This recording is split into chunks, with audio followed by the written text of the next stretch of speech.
الحمد للہ وکفا وسلام علی عبادہ الذین اصطفى اما بعد فاعوذ باللہ من الشیطان الرجیم بسم اللہ الرحمن الرحیم ان اللہ وملائکتہ یصلون علی النبی یا ایہا الذین آمنوا صلوا علیہ وسلموا تسلیما اللہم صل علی سیدنا مولانا محمد معدن جود والکرم منبع العلم والحلم والحکم وآلہ وبارک وسلم صلاۃ و سلام علیک یا رسول اللہ صلاۃ و سلام علیک یا حبیب اللہ صلاۃ و سلام علیک یا نور اللہ صلاۃ و سلام علیک یا قاسم رزق اللہ صلی اللہ تعالی علیک وعلی آلک واصحابک یا سیدی یا رسول اللہ۔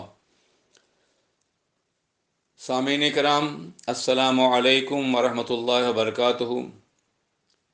آج سورہ لقمان کی چند آیات شریفہ کا مفہوم پیش کرنے کا شرف حاصل کروں گا۔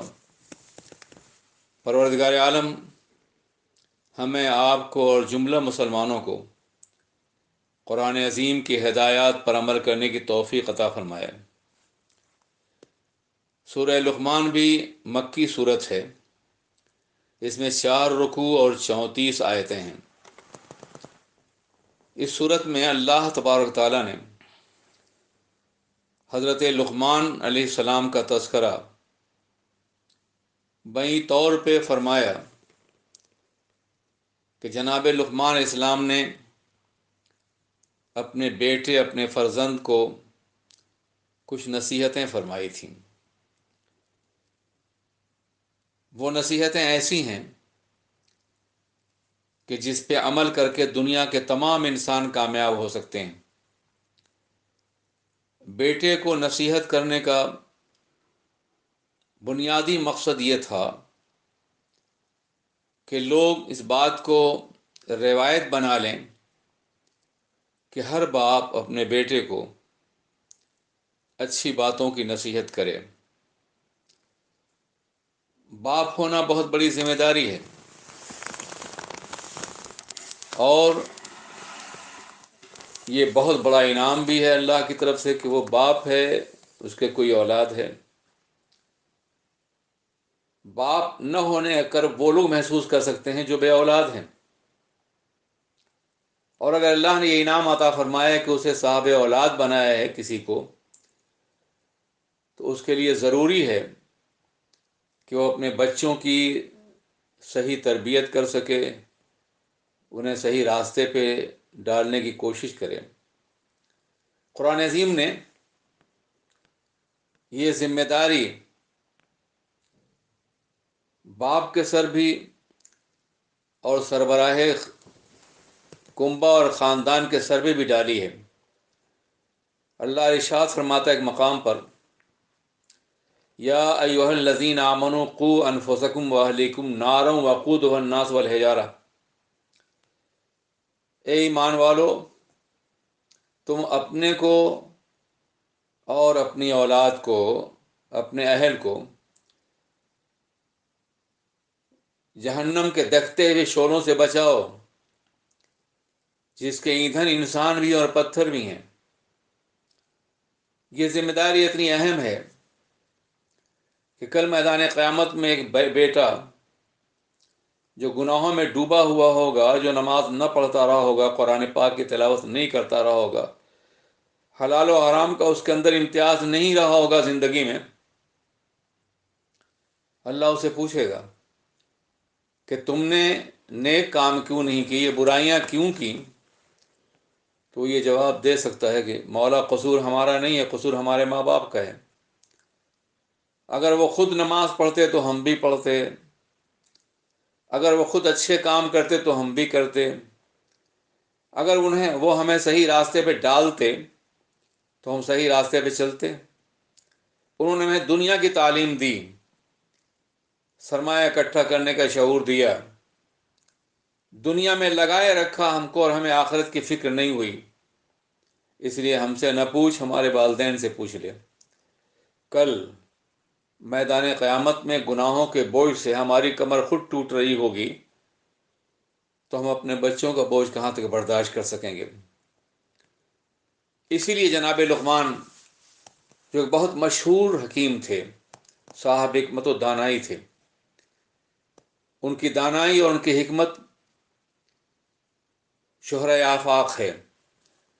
وہ اپنے بیٹے کو کچھ نصیحتیں کر رہے ہیں، اور وہ نصیحتیں ایسی ہیں کہ خلاق عالم نے انہیں قرآن کا حصہ بنا دیا ہے۔ جناب لقمان نے جو نصیحت اپنے بیٹے کو کی ہے، ان نصیحتوں کے تذکرے سے پہلے اس سورت کی ابتدائی آیات میں اللہ تبارک و تعالیٰ نے کتاب حکیم یعنی قرآن عظیم کو نیکوکاروں کے لیے ہدایت اور رحمت فرمایا ہے، اور پھر ان صالحین کے اخلاق و صفات کا تذکرہ کیا ہے کہ یہ وہ لوگ ہیں جو نماز قائم کرتے ہیں، زکوٰۃ دیتے ہیں، اور آخرت پر کامل یقین رکھتے ہیں۔ آخرت پہ کامل یقین کا مطلب یہ ہے کہ وہ کوئی قدم ایسا نہیں اٹھاتے جن سے ان کی آخرت کو نقصان پہنچے۔ اللہ فرماتا ہے یہی لوگ ہدایت یافتہ ہیں اور یہی لوگ فلاح پانے والے ہیں۔ یہاں تذکرہ ان کا کیا گیا جو ہدایت یافتہ اور فلاح پانے والے لوگ ہیں، جو قرآن عظیم کی ہدایات پر عمل کر کے زندگی کی شاہراہوں کو طے کرتے ہیں، اور اس کے بعد پھر ان لوگوں کا تذکرہ کیا گیا جو لوگوں کو اللہ کے راستے سے روکتے ہیں، خود بھی عمل نہیں کرتے اور لوگوں کو بھی روکنے کی کوشش کرتے ہیں، اور وہ اپنے انجام بد سے بے خبر ہیں۔ دو ہی طریقے ہیں، یا تو انسان لوگوں کو ہدایت کرے، اچھے راستے کی تلقین کرے، یا پھر وہ برے راستے پہ لے جانے کی کوشش کرے۔ یہ دونوں گروہ ہمیشہ رہے دنیا میں۔ کچھ لوگ اچھائیوں کی تعلیم دیتے ہیں، تبلیغ کرتے ہیں، اور کچھ لوگ برائیوں کی طرف لے جاتے ہیں۔ یہ برائیوں کی طرف لے جانے والے خود بھی برے ہوتے ہیں اور لوگوں کو برا بنانا چاہتے ہیں۔ اس لیے اللہ فرماتا ہے کہ یہ لوگ اپنے انجام سے بے خبر ہیں۔ وہ سمجھتے ہیں کہ یہی دنیا ہے، یہی جو کچھ فوائد حاصل کر لیں گے ہم، اس کے علاوہ کوئی اور زندگی نہیں ہے۔ اپنے انجام سے بے خبر ہونے کی بنیاد پہ خود بھی گمراہ ہوتے ہیں اور دوسروں کو گمراہ کرتے ہیں، گمراہ بھی ہیں اور گمراہ گر بھی ہیں۔ صرف یہی نہیں کہ وہ برائیوں کی طرف لے جانا چاہتے ہیں لوگوں کو، بلکہ وہ صراط مستقیم کا مذاق اڑاتے ہیں، نماز پڑھنے والوں کا مذاق اڑاتے ہیں، قرآن پاک کی تلاوت کرنے والوں کا مذاق اڑاتے ہیں، نیکیوں پہ چلنے والوں کا مذاق اڑاتے ہیں، حرام خوری سے بچنے والوں کا مذاق اڑاتے ہیں۔ یہ کہتے ہیں بڑے بیوقوف لوگ ہیں، ہم کو دیکھو راتوں رات ہم دولت مند ہو گئے، ہم نے حلال و حرام کی پرواہ نہیں کی، اور ہم آج دولت اور سرمایہ میں کھیل رہے ہیں، اور یہ غریب لوگ بس نماز ہی پڑھتے رہتے ہیں، ان کے پاس سرمایہ نہیں، ان کے پاس دولت نہیں، ان کی پسماندگی کی وجہ ان کا مذہب ہے۔ یہ بات عام طور پہ ذہنوں میں ڈالی جاتی ہے اور لوگوں کو گمراہ کیا جاتا ہے۔ اللہ فرماتا ہے کہ ایسے لوگوں کے لیے رسوا کرنے والا عذاب ہے۔ دنیا میں یہ اپنے چہرے کو اپنی صورت کو خوبصورت اور بہتر بناتے ہیں لوگوں کی نگاہوں میں، دولت اور سرمایہ کی بنیاد پر، آزادی فکر کی بنیاد پر، ماڈریٹ ہونے کی بنیاد پر، سیکولر ہونے کی بنیاد پر، خدا کا انکار کرنے کی بنیاد پر۔ ترقی یافتہ کہتے ہیں اپنے کو، لیکن انہیں معلوم نہیں ہے کہ ایک زندگی اور بھی ہے جو مرنے کے بعد شروع ہوتی ہے، اور وہ دائمی اور حقیقی زندگی ہے۔ ہماری یہ زندگی جس میں ہم سانس لے رہے ہیں، ٹائم کے کینوس پر، نقشے پر اس کو تلاش کرنا ناممکن ہے۔ کروڑوں اور اربوں سال، بلین سال کے دامن پہ پھیلا ہوا یہ ٹائم، اس میں ہماری 60 70 اور 80 سال زندگی کا نقطہ کیسے آپ تلاش کریں گے؟ ہستی اپنی حباب کی سی ہے، یہ نمائش سراب کی سی ہے۔ حباب تو بھی پھر بھی نظر آتا ہے، مگر زندگی کا نقطہ ٹائم کے نقشے پر نظر نہیں آ سکتا۔ یہ ہے مختصر سی زندگی ہماری، لیکن مرنے کے بعد خدا نہ کرے جہنم اور اہل اللہ کے لیے جنت۔ پھر وہ زندگی 150 سال کی نہیں، لاکھوں اور کھربوں سال کی نہیں، دائمی زندگی ہوگی۔ یہاں دنیا میں یہ عالم ہے کہ ایک ڈاکٹر کامیاب ہونے کے لیے محنت کرتا ہے، کم از کم 25 سال کی عمر تک شب و روز لگا رہتا ہے، تب جا کے وہ ڈاکٹر ہوتا ہے۔ اگر اللہ نے اسے 75 سال زندگی دی ہے تو 25 سال وہ اگلے 50 سالوں کامیاب کرنے کے لیے خرچ کرتا ہے، تب جا کے کامیاب ہوتا ہے وہ۔ لیکن وہ زندگی جو دائمی ہے، جسے سال اور ٹائم سے ناپا نہیں جا سکتا، اس زندگی کے لوگ تھوڑا سا بھی وقت دینے کے لیے تیار نہیں۔ اور ظاہر ہے کہ وہ اس لیے تیار نہیں کہ انہیں عاقبت کی خبر نہیں ہے، یا ہے تو فکر نہیں ہے، یا ہے تو غفلت میں پڑے ہوئے ہیں۔ تو اللہ ارشاد فرماتا ہے کہ یہ لوگ بلا شبہ رسوا کرنے والے عذاب سے دوچار ہوں گے۔ میدان قیامت میں ان کی بڑی رسوائی ہوگی جب انہیں زنجیروں میں جکڑ کے سروں کے بل جہنم تک لے جایا جا رہا ہوگا، اور اہل اللہ جنت کا راستہ اختیار کریں گے۔ اس کے بعد ان آیتوں کا ذکر ہے جس میں جناب لقمان نے اپنے لخت جگر کو، اپنے بیٹے کو نصیحت کی تھی۔ وہ فرماتے ہیں، اے میرے بیٹے، کسی کو اللہ کا شریک نہ بنانا۔ بے شک شرک سب سے بڑا ظلم، ان الشرک لظلم عظیم، سب سے بڑا گناہ ہے۔ اور گناہ تو نیکیوں کے ذریعے سے بھی معاف ہو سکتے ہیں، لیکن شرک ایسا گناہ ہے کہ بغیر سچی توبہ کیے ہوئے اور دوبارہ تجدید ایمان کے شرک نہیں معاف ہوتا۔ اس لیے اس گناہ عظیم کو، جو اکبر الکبائر ہے، اس سے سب سے پہلے روکنے کی کوشش کی ہے جناب لقمان نے۔ شرک کئی طرح کے ہوتے ہیں، بتوں کی پرستش، اللہ کے علاوہ کسی اور کو معبود ماننا، یا اللہ کی ذات اور صفات میں کسی کو شریک کرنا۔ یہ شرک کی مختلف اقسام ہیں۔ اس لیے جو لوگ شرک کرتے ہیں وہ بڑے گناہ گار ہیں۔ جب حضرت لقمان نے اپنے بیٹے کو اللہ کے بارے میں یہ فرمایا کہ وہ شرک نہ کریں، تو اللہ نے بطور انعام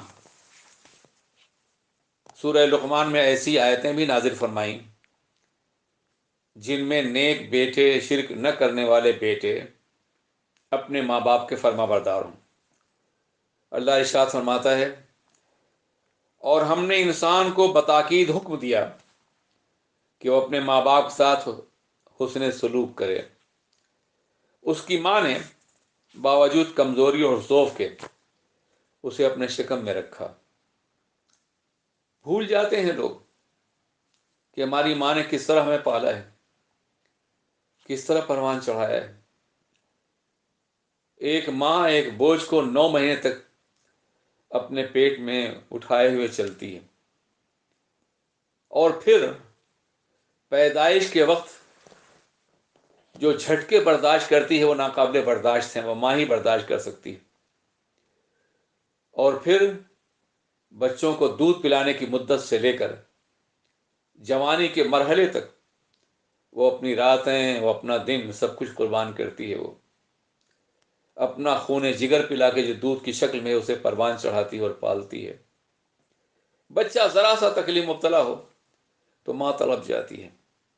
کسی نے کہا تھا ایک مدت سے میری ماں نہیں سوئی، غالباً شاعر کا نام صائب ہے یا کچھ ہے۔ ایک مدت سے میری ماں نہیں سوئی صائب، ایک دن میں نے کہا تھا مجھے ڈر لگتا ہے۔ میں نے ایک دفعہ کہا تھا مجھے ڈر لگتا ہے تو میری ماں سونا بھول گئی تاکہ مجھے خوف نہ معلوم، مجھے ڈر نہ معلوم ہو۔ کیا یہ کیفیت ہر ماں کی نہیں ہوتی؟ اس لیے قرآن یاد دلا رہا ہے کہ اس کی ماں نے باوجود کمزوری اور ضعف کے اپنے شکم میں رکھا، اور حمل و رضاعت میں 2 سال لگے، 9 مہینے دودھ پلانے کے، اور پھر 9 مہینے پیٹ میں رکھنے کے، پیدائش کے بعد دودھ پلانے کے، کم از کم 2 سال اور 2.5 سال بنتے ہیں کبھی کبھی، کہ تم میرا شکر ادا کرو۔ آج تو ڈبے کا دودھ مل جاتا ہے، لیکن پہلے تو ایسا نہیں تھا، پہلے تو ماں ہی کا دودھ ہوتا تھا۔ اور آج بھی میڈیکل سائنس اس بات پر متفق ہے کہ ماں کا دودھ ہی بچے کے لیے بہترین غذا ہے۔ اس میں سارے وٹامنس موجود ہوتے ہیں جو بچے کے لیے ضروری ہیں۔ اور اب تو ڈاکٹر اس بات کے لیے تبلیغ کرتے ہیں کہ مائیں اپنا بریسٹ فیڈنگ، اپنے بچوں کو اپنا دودھ خود پلائیں، اس لیے کہ اس سے بہت فائدہ ہوتا ہے۔ بچے کی نشو و نما میں ماں کا دودھ عظیم رول ادا کرتا ہے، جو بیرونی دودھ نہیں کر سکتا ڈبے والا دودھ۔ دوسرا فائدہ یہ ہوتا ہے کہ بچہ جب ماں کا دودھ پیے گا تو ماں کی محبت کو انہیرٹ کرے گا، ماں کے پیار کو اپنے خون میں محسوس کرے گا، اس لیے کہ ماں کے دودھ سے اس کا خون بنا ہے، وہ پروان چڑھا ہے۔ یہ فائدہ بچے کو پہنچے گا اور ماں بھی بہت سی بیماریوں سے بچ جائے گی۔ آج جو کینسر وغیرہ ہوتے ہیں پستان اور چھاتی کے، اس کی بہت بڑی وجہ یہ ہے کہ ماؤں نے اپنا دودھ پلانا چھوڑ دیا ہے، اور دودھ پلانے کی مدت میں وہ دودھ پستانوں میں جم کر کے بیماریوں کا سبب بن جاتا ہے۔ بہرکیف تو اللہ فرماتا ہے تم میرا شکر ادا کرو، اور شکر کا ایک طریقہ یہ ہے کہ میری ذات میں کسی کو شریک نہ کرو، اور اپنے ماں باپ اور والدین کا میرا بھی شکر ادا کرو، اور اپنے والدین کا بھی۔ بالآخر تمہیں میری طرف لوٹنا ہے، مجھ سے غافل ہو کے جاؤ گے کہاں؟ کل تمہیں آنا ہے میری بارگاہ میں اور میں تمہیں سوال کروں گا۔ ہاں، ایک مرحلہ ایسا ہو سکتا ہے کہ جہاں تم ماں باپ کی بات نہ مانو، مگر اس کے باوجود ان کے ساتھ بہتر سلوک کرو۔ جب وہ تمہیں اس بات پہ آمادہ کریں کہ تم شرک کرو، کافر ہو جاؤ، دین سے پلٹ جاؤ، اسلام کو چھوڑ دو جس کا تمہیں علم نہیں ہے، تو خبردار تم اس میں ان کی اطاعت مت کرو، مگر دنیا میں ان کے ساتھ بھلائی کے ساتھ گزر کرو، اور ان کی پیروی کرو جو میری طرف رجوع کرنے والے ہیں۔ یعنی اللہ کے نیک بندوں کی اطاعت کرو، ان کے ساتھ چلو، انہیں اپنا دوست بناؤ، لیکن ماں باپ کے ساتھ حسن سلوک کرو، چاہے وہ کافر ہی کیوں نہ ہوں، چاہے وہ کفر کی طرف دعوت دینے والے کیوں نہ ہوں۔ حضرات، اس سلسلے میں رئیس المنافقین عبداللہ ابن ابی کا تذکرہ کرنا چاہوں گا کہ جس نے بے پناہ مخالفت کی سرور کائنات کی، اوپر سے کلمہ پڑھتا تھا اور اندر سے مخالفت کرتا تھا. اور جب غزوہ تبوک میں عقائد و جہاں بمشکل 30,000 فورس لے کر کے 3 لاکھ رومیوں کے مقابلے میں روانہ ہوئے تو عبداللہ ابن ابی کو یقین ہو گیا کہ اب یہ بچ کے نہیں آئیں گے. تو اس نے ایک بڑی ہی تلخ بات کہی کہ اب اگر وہ آ گئے تو عزت والے ذلت والوں کو مدینے میں داخل نہیں ہونے دیں گے یا نکال دیں گے. یہ بات اس کے بیٹے نے سنی جو مومن تھے. وہ تڑپ گئے اور بارگاہ رسول میں حاضر کا. جب سرکار واپس آئے جنگ میں کامیابی کے بعد تو کہا یا رسول اللہ اگر کسی اور نے میرے باپ کو قتل کیا تو مجھے بڑی تکلیف ہوگی. آپ مجھے اجازت دیں کہ میں اپنے باپ کا سر کاٹ کے خود آپ کے قدموں میں ڈال دوں. تو اللہ کے رسول نے فرمایا نہیں، تمہارا باپ ہے، اس کے ساتھ حسن سلوک کرو. آپ اندازہ کیجئے یہ خلق مصطفیٰ کا عالم ہے. لیکن پھر انہوں نے، ان کے بیٹے نے یہ کیا کہ مدینے سے باہر کھڑے ہو گئے اور جب اس کا باپ، منافق باپ، مدینے میں داخل ہونا چاہ رہا تھا کہا رک جاؤ، آج جب عزت والے رسول تم جیسے ذلت والے کو اجازت نہیں دیں گے تم مدینے میں نہیں جا سکتے ہو. پھر آقا نے اجازت دی کہ جانے دو اسے. تو اس سے آپ اندازہ کیجئے کہ ماں باپ کے ساتھ حسن سلوک کے سلسلے میں حضور سید عالم سرور کائنات کا طرز عمل کیا تھا. حضرات، اس کے بعد حضرت لقمان کی مزید نصیحت تذکرہ ہو رہا ہے. اے میرے بیٹے، اگر کوئی عمل، کوئی چیز رائی کے دانے کے برابر ہو، خواہ وہ کسی چٹان میں ہو یا زمین کے کسی پوشیدہ حصے میں ہو، تو بھی اللہ اسے لے آئے گا. اس لیے کہ اللہ بہت باریک بین اور باریکیوں کو جاننے والا ہے. یعنی یہ مت سمجھو کہ تم کوئی نیکی کرو یا برائی کرو تو نگاہ قدرت سے چھپی ہوگی. نہیں، کوئی نیکی ہو یا برائی ہو، ہر عمل میدان قیامت میں کرنے والے کے سامنے رکھا جائے گا، وہ لے آئے گا. وہ قادر مطلق ہے. اے میرے بیٹے، نماز قائم کرو، یعنی خشوع و خضوع کے ساتھ پڑھو، بھلائی کا حکم دو اور برائی سے روکو. یہ بھی ہر انسان کی ذمہ داری ہے کہ لوگوں کو برائی کرتے ہوئے دیکھے تو روکے. آقا دو جہاں نے فرمایا کہ جب تم کسی منکر کو دیکھو یعنی برائی کو دیکھو تو ہاتھ سے روک دو. اگر ہاتھ سے نہیں روک سکتے زبان سے روکو. اگر زبان سے نہیں روک سکتے تو کم از کم دل سے برا جانو. مگر صرف دل سے برا جاننا یہ اضعف الایمان، ایمان کا سب سے کمزور حصہ ہے. اب ظاہر ہے کہ ہر آدمی اگر ہاتھ سے روکنا چاہے گا تو جھگڑا ہوگا. اس لیے شارحین حدیث نے کہا کہ ہاتھ سے روکنے کی ذمہ داری خلفاء کی ہے، سلاطین وقت کی ہے، حکمرانوں کی ہے. طاقت استعمال کریں برائی کو روکنے کے لیے. زبان سے روکنے کی ذمہ داری علماء کی ہے، صالحین کی ہے، نیکوکاروں کی ہے. اور اگر کوئی یہ بھی نہ کر سکے تو کم از کم دل سے برا جانے اور بروں سے تعلق نہ رکھیں. پھر انہوں نے اپنے بیٹے سے کہا کہ اور جو مصیبت تم پر آئے اس پہ صبر کرو.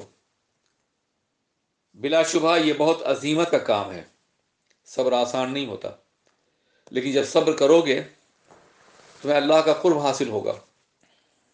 قرآن پاک میں اللہ فرماتا ہے ان اللہ مع الصابرین، بے شک اللہ صبر کرنے والوں کے ساتھ ہے. شکر بھی بہت بڑا عمل ہے، بہت نیک عمل ہے، لیکن شکر کرنے والے کے بارے میں اللہ نے فرمایا کہ وَإِن شَكَرْتُمْ لَأَزِيدَنَّكُمْ، اگر تم شکر کرو گے تو ہم تمہاری نعمتوں کو بہت بڑھا دیں گے. جس نعمت کے ملنے پہ شکر کرو گے اس میں ہم بہت زیادہ برکت پیدا کر دیں گے، اضافہ کر دیں گے. لیکن صبر کرنے والے کے بارے میں فرمایا ان اللہ مع الصابرین، بے شک اللہ صبر کرنے والوں کے ساتھ ہے. اس لیے صبر بہت اہم اخلاقی قوت ہے جو انسان کو میسر آتی ہے، اور یہ ہر ایک کی بس بات نہیں ہے۔ پھر انہوں نے کہا اپنے بیٹے کو کہ اور لوگوں کے سامنے اپنے چہرے کو کج نہ کرو غرور سے۔ آپ نے دیکھا ہوگا سرمایہ دار جب کسی غریب سے ملتا ہے تو اس کے چہرے پہ ایک تناؤ سا ہوتا ہے، ایک ایسی کیفیت ہوتی ہے جیسے وہ برداشت کر رہا ہو کسی انسان کو، یا پھر اپنے اقتدار کے نشے میں وہ دوسرے کو ذلیل تصور کرتا ہے۔ یہ کیفیت انتہائی خطرناک ہے۔ میرے ایک دوست نے بتایا کہ میں اسلام آباد میں نے مکان لیا اور میں وہاں رہتا تھا اپنے بچوں کو پڑھانے کے لیے۔ تو ایک صاحب جو روزانہ صبح کو ٹہلنے نکلتے تھے، میں بھی نکلتا تھا، تو میں انہیں ہر روز سلام کرتا رہا اور بہت ہی مدھم لہجے میں جواب دیتے رہے۔ ایک روز میں نے کہا کہ بندہ پرور، کبھی آپ بھی تو سلام کر لیا کیجیے۔ کہا تمہیں معلوم ہے میں 22 گریڈ کا آدمی ہوں؟ تو وہ کہتے ہیں اس کے بعد میں نے بھی سلام کرنا چھوڑ دیا، اس لیے کہ متکبرین سے تکبر کرنا یہ بھی ایک اخلاقی قوت ہوتی ہے۔ تو آپ اندازہ کریں کہ یہ صورتحال ہوتی ہے آج کے ماحول میں، جنہیں اقتدار مل جائے یا دولت مل جائے۔ اللہ فرماتا ہے کہ جناب لقمان نے اپنے بیٹے سے کہا کہ زمین پہ اکڑ کے مت چلو متکبرانہ انداز سے، غرور نہ کرو، اللہ فخر کرنے والوں کو پسند نہیں کرتا ہے۔ اپنی رفتار کو متوازن رکھو، بیلنس رکھو اپنے چلنے پھرنے میں، اپنی آواز کو پست رکھو۔ بے شک سب سے قابل نفرت آواز جو ہے وہ گدھے کی ہے، جو بہت تیز چیختا ہے اور چلاتا ہے۔ تم اپنی آواز کو پست رکھو اور غرور نہ کرو۔ یہاں جناب لقمان کی نصیحت ختم ہوئی۔ اس کے بعد چند آیات کے بعد اللہ ارشاد فرماتا ہے کہ اللہ تبارک و تعالیٰ اپنے لامتناہی اور لامحدود علم کی وسعت کا ذکر کچھ اس طرح ذکر فرما رہے اللہ تعالیٰ کہ اگر روئے زمین کے تمام درختوں کے قلم بنا دیے جائیں اور تمام سمندر سیاہی بن جائیں اور مزید سمندر بھی شامل ہو جائیں تو بھی اللہ کے کلمات ختم نہیں ہوں گے۔ بے شک اللہ رب العزت ہے، غالب اور حکمت والا ہے۔ پھر اللہ تبارک تعالیٰ نے دن اور رات کی تخلیق، چاند اور سورج کے وقت مقررہ پہ طلوع اور غروب ہونا، کتنا حزین اور کس قدر حیرت انگیز انتظام ہے کہ آج کی تاریخ میں، آج سے 1,00,000 سال پہلے جب سورج طلوع ہوا تھا تو آج بھی اسی ٹائم پہ طلوع ہوگا، اور جس وقت غروب ہوا تھا آج بھی اسی وقت غروب ہوگا۔ یہ بیلنس اور یہ توازن قادر مطلق کی وہ حکمت ہے اور تدبر ہے جس کی بنیاد پر نظام کائنات چل رہا ہے۔ اس کے بعد اللہ نے فرمایا کہ اللہ تبارک تعالیٰ نے دن اور رات کی تخلیق اور چاند اور سورج کی اپنے مقرر وقت پر محوری گردش، آپ کو معلوم چاند اور سورج ٹھہرے ہوئے نہیں، یہ اپنے دائرے میں میں تیر رہے ہیں۔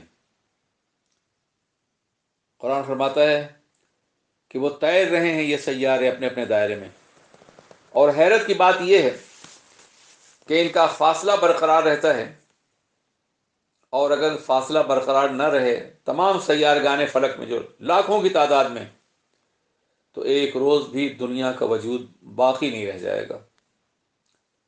یہ فاصلے جو رکھے گئے ہیں، یہ کشش اور ثقل کا جو نظام ہے، گریوٹی کا، اس میں جو تدبیر اور توازن ہے، یہ اللہ تعالیٰ قدرت کاملہ اور خلاق مطلق کی تدبیر کا عظیم ترین نمونہ ہے۔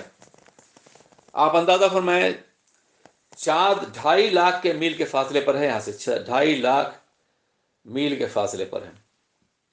اگر چاند 2.5 میل کے فاصلے سے اگر 50,000 میل کے فاصلے پہ آ جائے تو سمندروں میں اتنا بڑا سیلاب آئے گا کہ زمینیں غائب ہو جائیں گی منظر سے، ان کا وجود باقی نہیں رہے گا۔ اس لیے کہ جب 2.5 لاکھ میل کے فاصلے سے اپنی شبنمی نگاہ ڈالتا ہے چاند، تو پھر لاکھوں ٹن پانی سمندر کے باضابطہ باہر آ جاتے ہیں، مد و جزر جسے کہتے ہیں، جوار بھاٹا کہتے ہیں۔ تو جب وہ اتنی قریب آئے تو کہا مگر قیامت میں ایسا ہوگا، یوم نطوی السماء کطی سجل الکتب، جس روز ہم ان سیاروں کو اس طرح لپیٹ دیں گے جیسے کہ طومار مارا ہوا کاغذ ہوتا ہے۔ اس وقت قیامت آ جائے گی جب یہ سیارے قریب ہوں گے۔ حضرات گرامی، تو اللہ تبارک و تعالیٰ انسانوں کو شعور و فکر دے رہا ہے کہ تم ذرا رات اور دن کی گردش کا جائزہ لو، سورج اور چاند کے طلوع و غروب کا جائزہ لو، اور پھر سمندروں میں کشتیوں کا چلنا، یہ بھی اللہ کی طرف سے، یہ بڑے بڑے جہاز اللہ کی بڑی کھلی ہوئی نشانیاں ہیں، یہ اللہ کی مہربانی ہی سے ممکن ہے۔ مسافروں کو پہاڑوں جیسی موجیں گھیر لیتی ہیں، کبھی کبھی موجیں اس طرح اٹھتی ہیں جیسے دیو پیکر موجیں ہوں، جیسے پہاڑ کھڑے ہو گئے ہوں۔ تو اللہ سے مکمل اخلاص کے ساتھ دعا کرتا ہے، اللہ ان موجوں کو سرد کر دے، ہماری کشتی کو پار لگا دے۔ پھر اللہ جب انہیں نجات دیتا ہے تو کچھ لوگ حق پر رہتے ہیں اور کچھ لوگ پھر منحرف ہو جاتے ہیں، انکار کر دیتے ہیں۔ آپ اندازہ کریں، یہ ایک سچائی اور حقیقت ہے کہ انسان مصیبت میں اپنے رب کو یاد کرتا ہے، اور جب مصیبت دور ہو جاتی ہے تو بھول جاتا ہے اپنے پروردگار کو، بلکہ ہر وہ کام کرتا ہے جس سے اس کا رب ناراض ہو۔ مجھے یاد آ رہا ہے کہ ایک مستشرق یورپ کا ایک آدمی جس نے 14 سال تک سمندروں میں جہاز چلائے تھے، ایک دفعہ ایسا ہوا کہ شدید موجیں اٹھیں، ٹاور لائٹ بجھ گئی، ہاتھ کو ہاتھ نہیں سجائی دے رہا تھا، موجوں پہ موجیں اٹھ رہی تھی تہ در تہ، اور جہاز ڈوبنے کے قریب ہوا۔ تو اچانک اس کے ذہن میں قرآن پاک کی ایک آیت کریمہ جو اس نے کسی دوست سے سنی تھی وہ آ گئی، جس میں اللہ نے مثال دی ہے ان کافروں کی جو ایمان نہیں لاتے، کہ جیسے وہ سمندر کے سفر پر ہوں اور اچانک اندھیرا چھا جائے، اوپر شدید بدلی ہو اور اندھیرا ہو، ہاتھ کو ہاتھ سجائی نہ دے رہا ہو، اور موجوں پہ موجیں اٹھ رہی ہوں دیو پہ کر، اس وقت جو اس کا عالم ہوگا، یہی حال ایک کافر کو ہوتا ہے۔ جب اس نے اس آیت کریمہ کے مضمون پہ غور کیا، اس ایڈمرل نے، امیر البحر نے، تو اس نے سوچا کہ پیغمبر نے کبھی سمندر کا سفر نہیں کیا تھا، پیغمبر اسلام نے، اور اتنی سچی حقیقت کہ میں 14 سال سے جہاز چلا رہا ہوں، جب تک خود میرے سامنے یہ منظر نہیں آیا میں یہ منظر کشی نہیں کر سکتا تھا۔ یقیناً قرآن اللہ کا کلام ہے اور محمد عربی اللہ کے رسول ہیں۔ یہ خیال آیا اور اس نے فوراً دعا کی، اللہ اے محمد کے خدا، تو مجھے اس طوفان سے نجات دے، میں ایمان لاؤں گا تجھ پر۔ اس نے یہ دعا کی، ہوائیں ٹھہر گئیں، موجیں پرسکون ہو گئیں، ٹاور لائٹ روشن ہو گئی، اور پھر جب وہ ساحل پہ اترا کنارے، تو سب سے پہلے اس نے خدائے محمد کو سجدہ کیا اور ایمان لایا۔ اس نے ایمان لانے کی وجہ یہ بتائی۔ تو حضرات، یہ جو مثالیں قرآن پاک دے رہا ہے، اس کا بنیادی مقصد یہ ہے کہ انسان ان مثالوں کے ذریعے سے اپنے خدا کی قدرت پہ یقین کرے اور اپنی زندگی کو احکام الہی کا پابند کر لے۔ اللہ ارشاد فرماتا ہے کہ تقوی اختیار کرو، ڈرتے رہو اپنے رب سے، اس دن سے ڈرو جس روز کوئی باپ اپنے بیٹے کا اور نہیں بیٹا اپنے باپ کا بدلہ دے سکے گا۔ بے شک اللہ کا وعدہ سچا ہے۔ تو تم دنیاوی زندگی میں مبتلا ہو کر کے زندگی کا فریب نہ کھاؤ اور اللہ کے احکامات کی پیروی کرو۔ یہ مختصر سا مفہوم تھا سورہ لقمان کا۔ اللہ تبارک و تعالی ہمیں ان قرآنی نصیحتوں پر عمل کرنے کی کامل توفیق عطا فرمائے۔ السلام علیکم ورحمۃ اللہ وبرکاتہ۔